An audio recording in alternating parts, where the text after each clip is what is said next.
الحبيب الكريم وعلى آله وصحبه أجمعين. ربنا ظلمنا أنفسنا وإن لم تغفر আজম ইমাম মুস্তাফা বন্নকা জলওয়ায় থাকবে না মরণ যন্ত্রণা। আমাদের কেন্দ্রীয় কর্মসূচি ছিল দোয়া মাহফিলের। এই লক্ষ্যে দেখা যায় আমরা নেতৃত্বস্থানীয় যারা আছে এবং কি উক্ত ওয়ার্ডের বিএনপি যুবদল স্বেচ্ছাসেবক দল ছাত্র নেতৃবৃন্দ সহ এই দোয়া মাহফিলের আয়োজন করেছি। আমরা চাই ওনাকে আল্লাহ জান্নাতবাসী করুক। সবসময় ওনার পক্ষ থেকে ওনার জন্য দোয়া কামনা করি এবং কি আমাদের প্রতিবাক্তার নামাজের মোনাজাতে উনি সবসময় থাকবেন ছিলেন এবং আমাদের প্রত্যেক দোয়া তো দেশের সবসময় থাকবেন।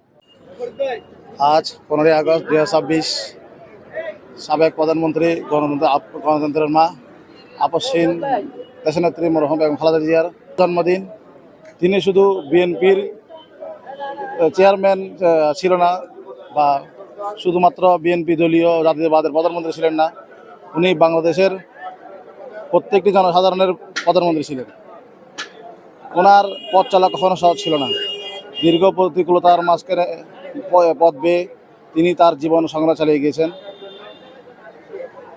30শে ডিসেম্বর 2025 সালের তিনি আমাদের মাঝ থেকে চিরবিদায় নিয়েছেন।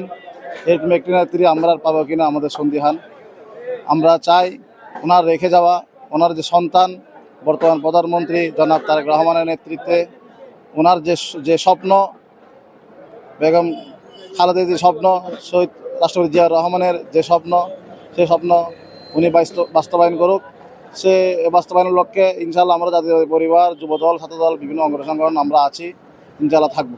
কবুল আর মঞ্জুর করে নিন রব্বুল আলামিন। আমাদের সকলের দোয়া মুনাজাত আপনার দরবারে কবুল আর মঞ্জুর করে নিন রব্বুল আলামিন। দয়া করে মেহেরবানি করে হিজের মধ্যে পৌঁছে দিন রব্বুল আলামিন। তার জীবদ্দশায় রব্বুল আলামিন বাংলাদেশের জনগণের জন্য যা যা সেবা করেছে